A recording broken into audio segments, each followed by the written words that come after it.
Hey guys, it's Ricardo. Welcome to another blog tech tips. And of course guys, right now you're seeing the Lenovo IdeaPad, the 3330. Alright, so as you just saw, that's the webcam, and we're looking through the full layout. As you can see, this is the full QWERTY keyboard that's available, US model. And as you can see, all your buttons are here. And of course you can see the model number here, the 330, and it says stylish design, high-speed Wi-Fi, Dolby audio. And as you can see here, this is the keypad and what it looks like, and inside there's a Intel processor. More on that later on. So as you can see guys, this is quite a nice laptop in case you're in the market for purchasing something like this. And let me just run you through what this device has in terms of specifications. And as you can see, it's very responsive.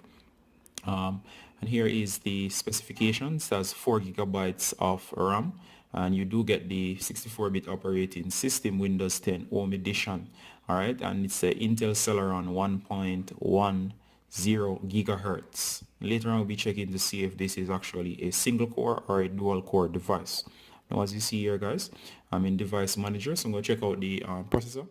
And here you can see that it's actually a dual core Celeron, and that's a Celeron with 2 cores. So at that 1.10 gigahertz, still just 2 cores.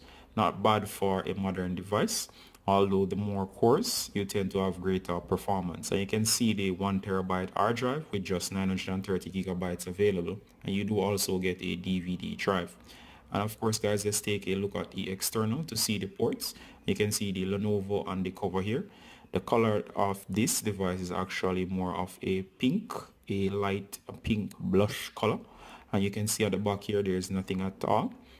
You can see the hinges are the main hinge of the device. Now looking at it from the side here, you'll notice the ports. Here we have the AC power adapter port, followed by the hard drive LED activity, and then the Ethernet port as seen here, the modern style, the HDMI, and you have 2 USB, and then of course you have the headphone jack, and here you have the activity for both the hard drive and the headphone, which is connected, and you can also attach a memory card right around here. Not bad for a modern device, as you have almost all major connections that you could possibly want. Next, I'll be looking at the other side to see what is also included. All right, at the front there's nothing at all, but you can notice the thin lip of the laptop, not heavy at all. And on this side you'll notice the DVD drive, and this can be for reading as well as writing. And then you can see the section for your keys and lock.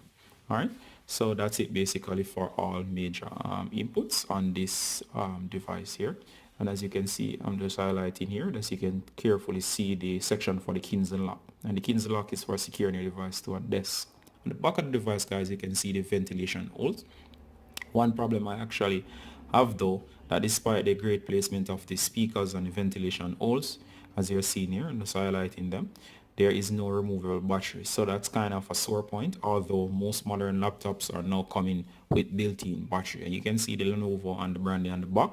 And there's also no quick access hatch, meaning if you need to change your hard drive or so on, you'll have to disassemble the entire laptop. So you want to bear all that in mind. So guys, this has been a quick overview of this device. You can check it out here. As you can see, as I was highlighting earlier, that there is no removable battery, right? But you do get the general idea. All right, so as I was saying guys, this is a solid device, not bad for the price that you'll pay. If you are looking for a powerhouse device, you may want to look for something else, but this is a good all-around laptop. All right guys, so this is Ricardo from Blog Tech Tips, just saying goodbye until next time. Bye guys.